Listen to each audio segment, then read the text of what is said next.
அனைவருக்கும் வணக்கம். Welcome team புஷ்பாவின் சமையல். எல்லோரும் எப்படி இருக்கீங்க? நல்லா இருக்கிறீங்களா?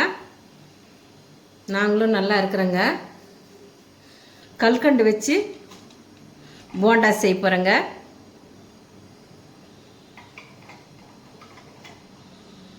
இந்த கல்கண்டில் போண்டா செஞ்சால் சூப்பராக இருக்கும். அரிசி மாவு, கல்கண்டு இது ரெண்டை வச்சு தான் நான் செய்ய போகிறேன்.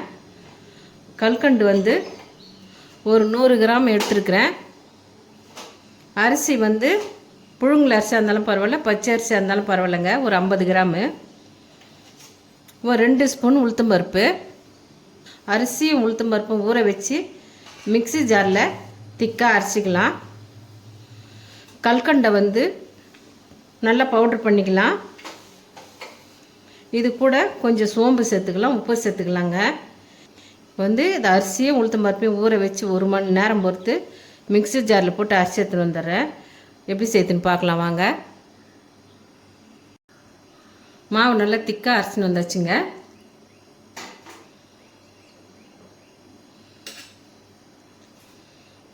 இஞ்சி பூண்டு நசுக்கிற கல்லில் இந்த கற்கண்டை போட்டுக்கிறேன். இந்த உலக்கையால் இதால் இடித்து நல்லா பவுட்ரு ஆக்கிக்கலாம். இது மாதிரி கல்கண்டை நைஸாக இடிச்சிக்கலாங்க. இடித்த கல்கண்டை மாவில் சேர்த்துக்கிறேன். கல்கண்டு மாவில் சேர்த்துட்டுங்க. கொஞ்சமாக சோம்பு போட்டுக்கிறேன். ஆப்பச்சோடா ஒரு சிட்டிகை, ஒரு சிட்டிகை சால்ட்டு சேர்த்துக்கிறேன்.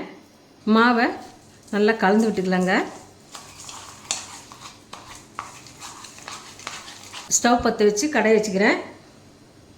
கடாய் நல்லா சூடாகிடுது. இப்போ எண்ணெய் ஊற்றிக்கிறேன்.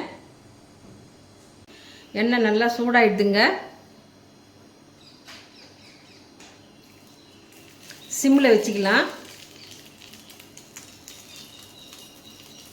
மாவை இது மாதிரி கையில் எடுத்துக்கலாங்க.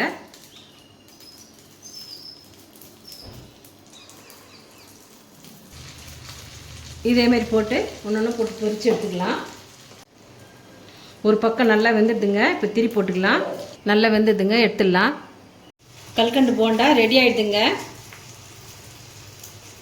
மாவு தண்ணி ஆயிடுச்சுன்னா நீங்கள் கடலை மாவு சேர்த்துங்க. ஆனால் நான் எதுவும் சேர்க்கலை. நான் அரைக்கும் போதே மாவு திக்காக இருந்தது. அதனால் வேறு எந்த மாவும் நான் ஆட் பண்ணல. திக்காக அரைச்சிக்க பார்த்துங்க மாவை. ஆனால் டேஸ்ட்டு சூப்பராக இருக்குங்க கல்கண்டு போண்டா. நீங்களே வீட்டில் செய்து சாப்பிட்டு பாருங்கள். உங்களுக்கு பிடிச்சிருந்தா நம்ம சேனலை சப்போர்ட் பண்ணி லைக் பண்ணுங்கள், ஷேர் பண்ணுங்கள், கமெண்ட் பண்ணுங்கள், சப்ஸ்கிரைப் பண்ணுங்கள். மறக்காமல் பக்கத்தில் இருக்க பெல் பட்டன் கிளிக் பண்ணிவிடுங்க. தேங்க்யூ.